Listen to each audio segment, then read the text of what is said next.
자, 제목을 따라 해보겠습니다. 바벨탑 사건. 말씀에 은혜 받으시기를 축복합니다. 우리 창세기는 50장으로 되어 있습니다. 크게 두 부분으로 나뉘어지고 있는데 1장에서 11장까지를 한번 따라해서 원역사, 그 다음에 12장에서 나머지 50장까지를 족장사. 자, 그런데 이 1장에서 11장 원역사에는 네 가지 큰 사건이 있고, 또 12장에서 50장까지의 족장사 부분에는 4대 인물이 나옵니다. 아브라함, 이삭, 야곱, 요셉이 되겠습니다. 그러면 원역사의 4대 사건은 천지창조, 또 선악과 범죄, 노아의 홍수, 그 다음에 오늘 본문의 바벨탑 사건이 되겠습니다. 오늘 본문은 노아 홍수 이후의 최대의 사건이라 할 수 있는 바벨탑 사건을 다루고 있습니다. 이 사건은 인류가 어떻게 온 지면에 흩어져 살게 됐는지를, 그 기원을, 또 그것을 설명하는 중요한 기록이라고 생각합니다.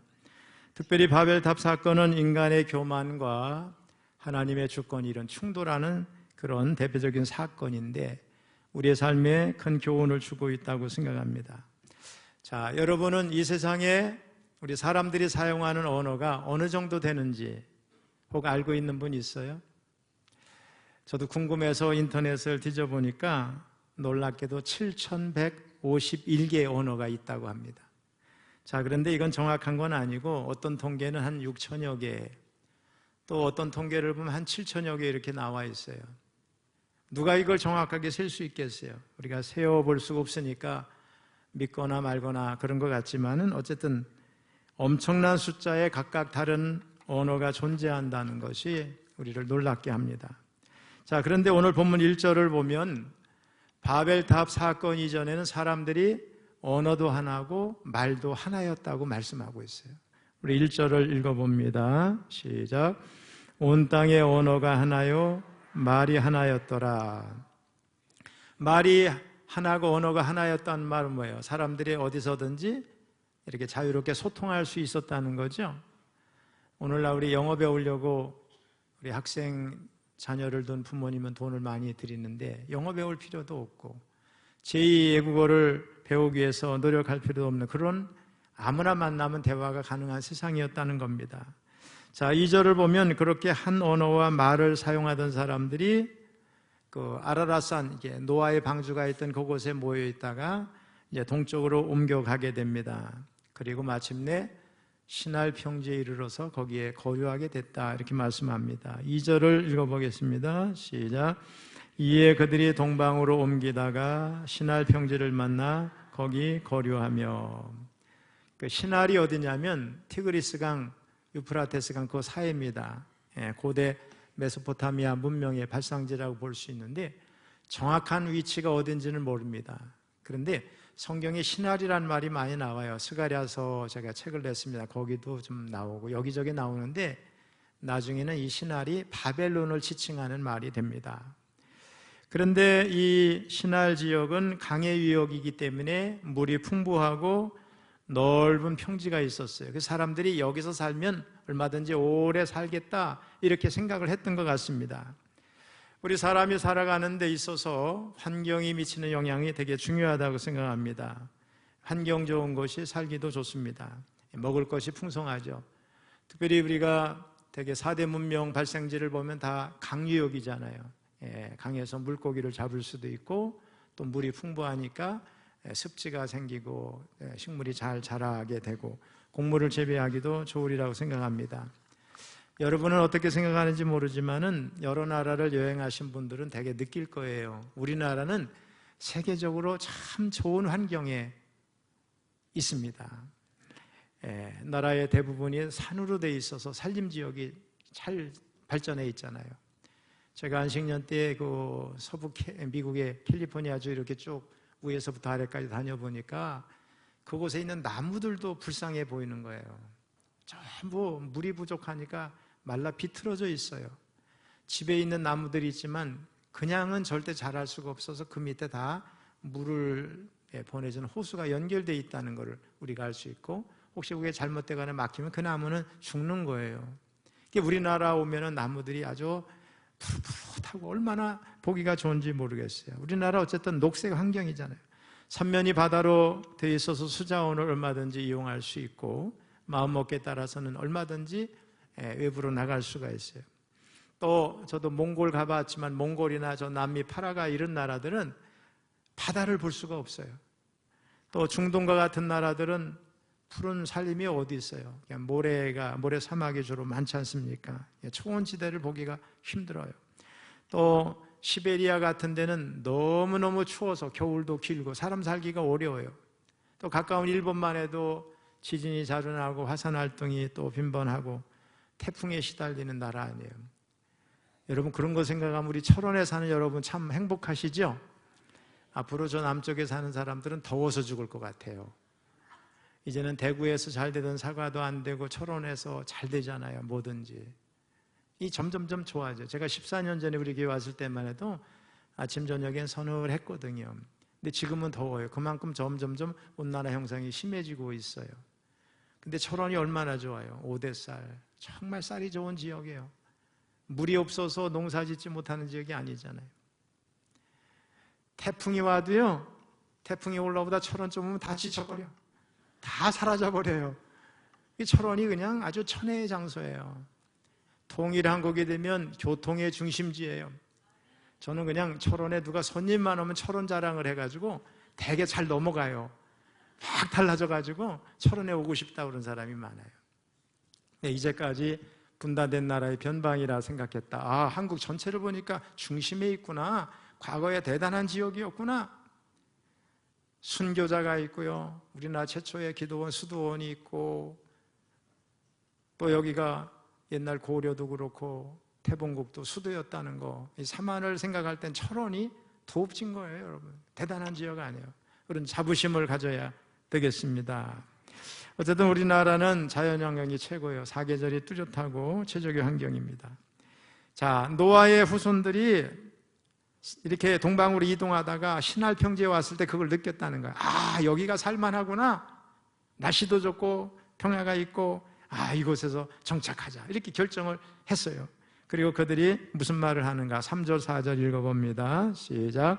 서로 말하되 자, 벽돌을 만들어 견고히 굽자 하고 이에 벽돌로 돌을 대신하며 역청으로 진흙을 대신하고 또 말하되 자, 성읍과 탑을 건설하여 그 탑 꼭대기를 하늘에 닿게 하여 우리 이름을 내고 온 지면에 흩어짐을 면하자 하였더니. 여기 역청이 나오는데 창세기 6장 14절에 방주에 사용한 역청하고 좀 다른 것 같아요. 원어가 거기는 코페르인데 여기는 헤마르라는 단어를 쓰고 있어요. 홍수를 경험한 인간들이 기껏해야 할 수 있는 일은 벽돌을 굽고 역청을 바르는 거, 그래서 진흙을 대신하는 정도였다는 걸 우리가 알 수 있어요. 그런 뭐랄까요, 형편없는 우리 인간이 이용할 수 있는 거 가지고 할 수 있는 일이라는 게 겨우 그 정도였다는 걸 의미하는데, 아마도 이들은 노아 홍수 같은 것이 또 일어나면 어떡하나 말해서 인간적인 능력으로 그걸 극복해보려고 노력을 한 것 같기도 해요. 하나님께서 죄를 덮어주신 은혜를 자기들의 노력으로 힘으로 해결하라고 시도한 최초의 시도라고도 볼 수 있겠어요. 여기 성읍은 히브리어로 이르라는 말인데 우르라고 하는 말에서 유래했어요. 영구한 정주지라는 거예요. 그러니까 이 성읍은 우리들이 영원히 살 수 있는 곳이다 이렇게 생각을 했다는 거예요. 또 여기 탑이 나오지만 히브리어로 미그달, 탑, 막루라는 뜻인데 또 다른 뜻이 있어요. 자라다, 커지다 이런 뜻을 가지고 있어요. 탑을 중심으로 바벨론 성읍을 점점점 더 키워서 크게 만들고자 하는 그런 인간의 욕망을 담고 있는 표현이라고 생각하면 되겠어요. 자, 그러면 본문에서 이 성과 탑을 건설한 주인공이 누굴까? 오늘 본문을 보면 구체적으로 누군지 알려주질 않고 있어요. 그냥 그들이라고만 돼 있어요. 그런데 우리가 지난 시간에 또 함의 후손들을 다룰 때 창세기 10장에 보면은 이 사람이 누군지를 다 알 수 있잖아요. 그들이 머문 장소가 신할평지인데 창세기 10장 8절로 10절을 보면 신할평지에서 나라를 건설한 사람이 누군지를 말하고 있어요. 바로 함의 후손으로 태어난 니므롯입니다. 우리는 여기서 두 가지 중요한 용어를 발견하게 되는데 그의 나라라고 하는 말과 신할 땅의 바벨이에요. 곧 함의 후손 니므롯이 나라를 세웠는데 그 나라에 속한 땅 중에 한 곳이 바로 신할의 바벨이라는 곳이에요. 니므롯은요, 여러분, 이런 초롱과 같은 이 작은 동네에 세운 게 아니에요. 엄청나게 큰 나라를 세우려고 했습니다. 그 나라에 속한 땅 중 하나가 신할인데, 이제 명확하죠?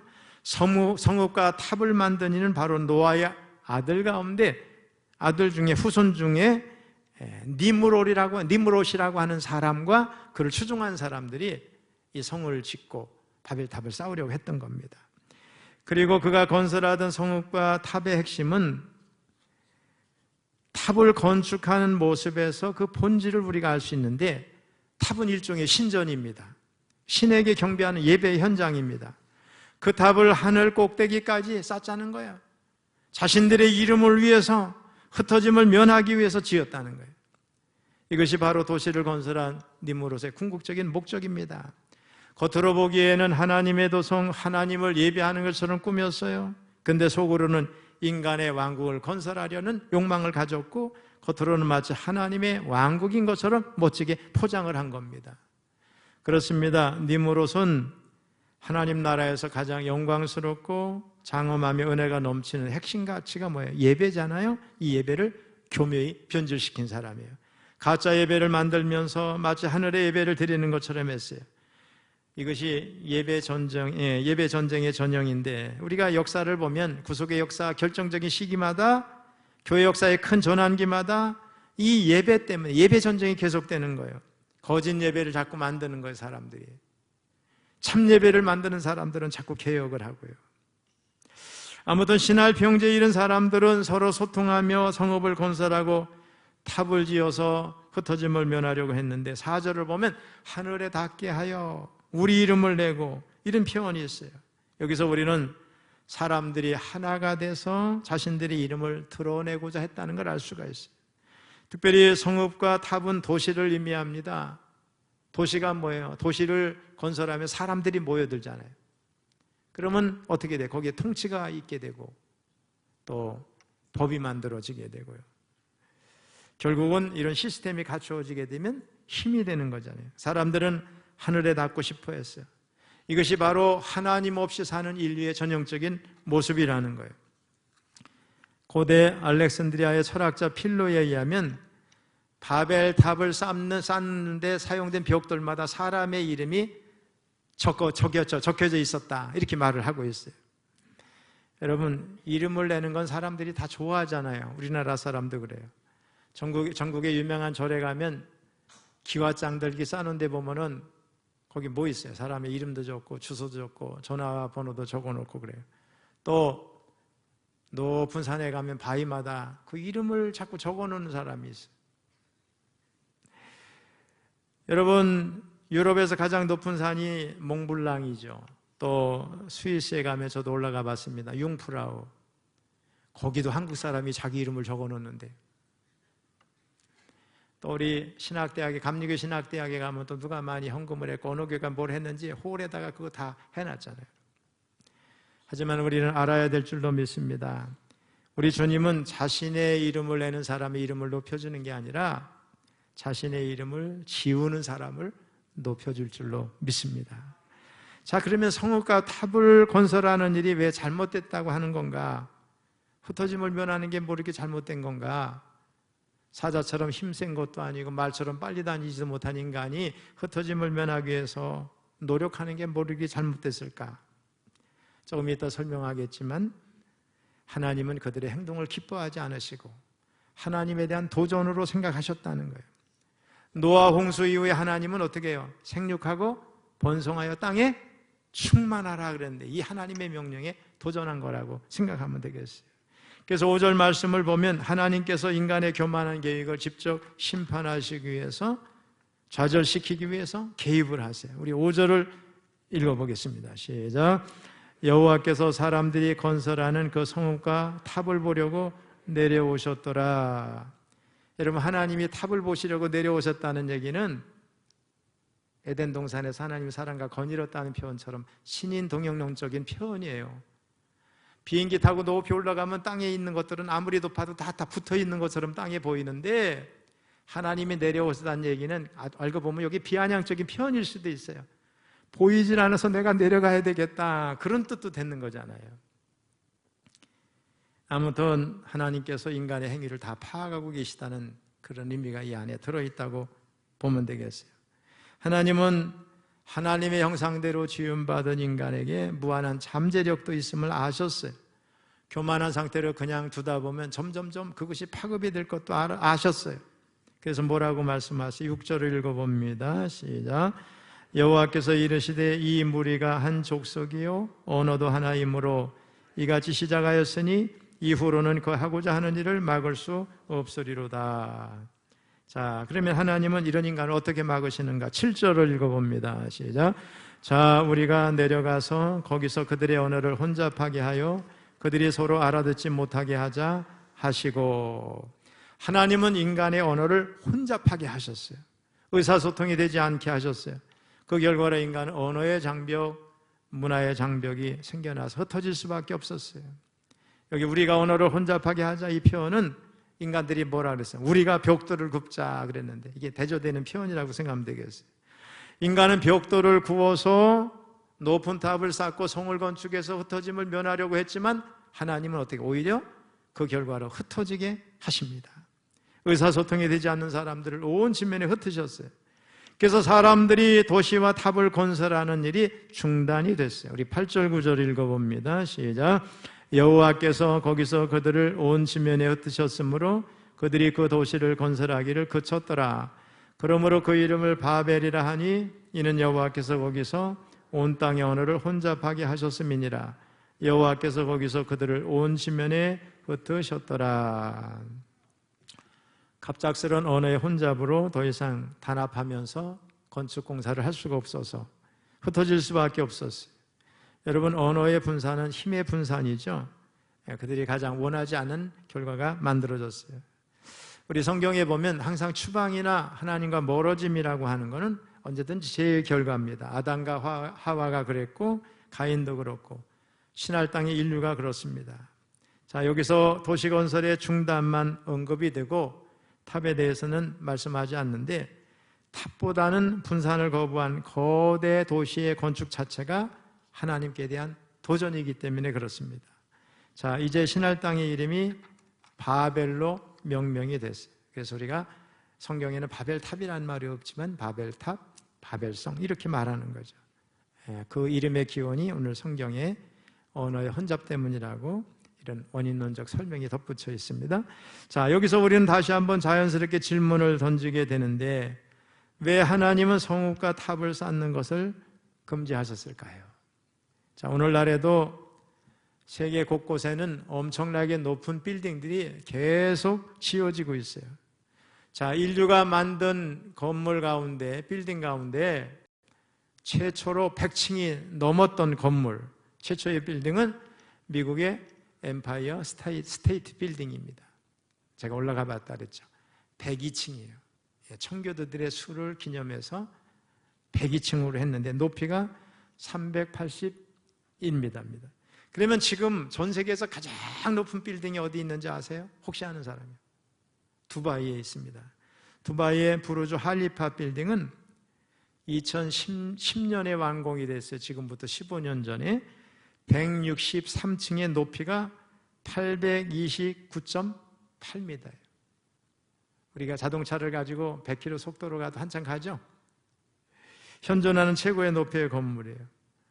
우리나라는 서울의 잠실의 롯데월드타워 123층 555m입니다. 그 근처에 저희 처형님이 사셔서 저희도 한번 가본 적이 있습니다. 자, 그러면 이런 높은 건물을 건축하는 것을 하나님이 원하시지 않는 것일까? 그렇게 생각하면 오해죠. 하나님은 높은 건축물을 금한 게 아니세요. 건축하는 목적이 잘못됐기 때문에 금하신 거예요. 신할 평지에 사는 사람들이 성읍과 높은 탑을 건설하고자 하는 목적이 뭐였어요? 탑을 높게 쌓아서 하늘에 닿게 해서 우리의 이름을 내고 흩어짐을 면하자. 자, 세 가지가 다 하나님이 싫어하시는 거예요. 하늘 꼭대기에 닿게 한다. 교만이에요. 우리의 이름을 낸다. 교만이에요. 흩어짐을 면하자. 하나님의 명령에 순종하지 않는 거예요. 다시 말해 흩어짐을 면하고 힘을 결집해서 우리의 이름을 내자는 것인데, 이게 바로 하나님께서 바벨탑 또 바벨성 건축을 금하신 이유가 되겠습니다. 이렇게 하나님은 인간의 교만한 결속력과 의지를 무너뜨리세요. 그러나 여러분, 하나님이 이렇게 안 하셔도 교만은 꼭 넘어지게 돼 있어요. 넘어짐의 앞잡이라 그랬어요. 교만한 사람, 교만한 일은 다 스스로 무너지게 돼 있어요. 인간이 늘 어리석기 때문에 그렇습니다. 인간이 쌓으려고 하는 모든 것은 다 무너지게 돼 있어요. 자신을 명예롭게 하고자 하는 것도 땅에 떨어집니다. 높아지려고 하면 낮아집니다, 여러분. 당시 메소포타미아의 바벨성이라고 추정되는 비슷한 모양의 것들이 최소한 30개 정도가 발견이 됐어요. 지구라트라고 들어보셨죠? 그것도 여러분 그 중에 하나가 되겠습니다. 근데 그 지구라트의 높이도 90m예요. 여러분 비행기 타고 높이 올라가다 보면 땅에 있는 건 다 거기가 거기예요. 높이의 뭐 차이라는 건 아무런 의미가 없어지잖아요. 비행기를 조금만 올라가도 그렇잖아요. 인간이 하나님처럼 되려고 하늘에 닿게 하자고 싼 게 기껏해서 뭐예요? 90m라는 거예요. 그렇게 싸고 하늘에 닿았다고 생각하고 견고하다 생각하고 우리는 강하다, 우리 명성을 떨치자 생각한 높이가 겨우 90m예요. 아주 미천하죠. 앞에서 말씀드린 대로 세계에서 가장 높은 빌딩 두바이의 부르주 할리파 건물, 그것도 829.8m란 말이에요. 높은 건물조차도 1km가 안 돼요. 대기권에도 못 올라가는 거예요. 여러분, 인간이 비행기를 만들고 우주 로켓을 만들지만 우주선으로 겨우 가는 데가 달이에요. 화성까지 간다도 몇 달이 걸려요. 인간이 아무리 노력해도 태양계를 절대로 벗어날 수가 없습니다. 광활한 우주의 좁은 부분에서 벗어날 수 없는 것이 우리 인간의 한계입니다. 그러나 우리 인간은 끊임없이 자신의 교만과 권력과 이름을 높이고 멀리 이제 성을 넓게 쌓는 것처럼 그렇게 하려고 했어요. 거기서 불행이 시작이 됩니다. 여러분, 교만 때문에 불행해지는 거예요. 자기를 또 너무 지나치게 학대하는 것 때문에, 자학하는 것 때문에 불행해집니다. 그래서 인간이 깨달아야 되는 것은 하나님과 우리 사이의 무한한 질적인 차이예요. 그분은 하나님이셔요. 영원자세요. 창조자세요. 우리는 피조물이에요. 유한합니다, 여러분. 이 하나님을 만나는 거예요. 하나님을 만날 때 우리는 절대로 하나님을 넘을 수 없는 존재라고 하는 것을 알게 됩니다. 특별히 인간은 하나님의 영광을 위해서 지음을 받았어요.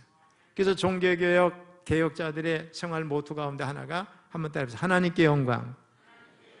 하나님께 영광이었어요.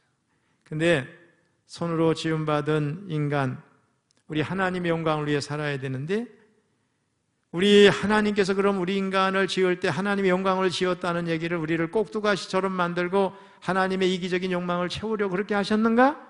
그렇게 생각하면 큰일입니다. 하나님의 영광을 위해서 우리 인간을 만드셨는데, 하나님의 영광을 위해 사는 사람은 행복하게 만들어졌어요. 할렐루야. 그래서 하나님을 모르고 자기의 자만해가지고 자기를 위해 사는 사람은 행복하지가 않은 거예요. 하나님을 떠난 인간도 행복하지 않아요. 죽음에 대한 두려움이 여전히 있어요. 죽음 이후에 어떻게 되는지도 몰라요. 인간 자신의 정체에 대해서 전혀 알지 못해요. 근데 하나님을 만난 인간은, 하나님은 위대하시고 영원하시고 자존자시고, 거기에 비해서 우리 인간은 피조물이고 한계가 있고 아무것도 아닌 존재라는 걸 아는데, 하나님이라고 하는 거울에 비추어 볼 때 비로소 내가 누군지를 알게 돼요. 그럼에도 불구하고 이 얘기는 인간을 너무 열등시 보게 하는 게 아니야.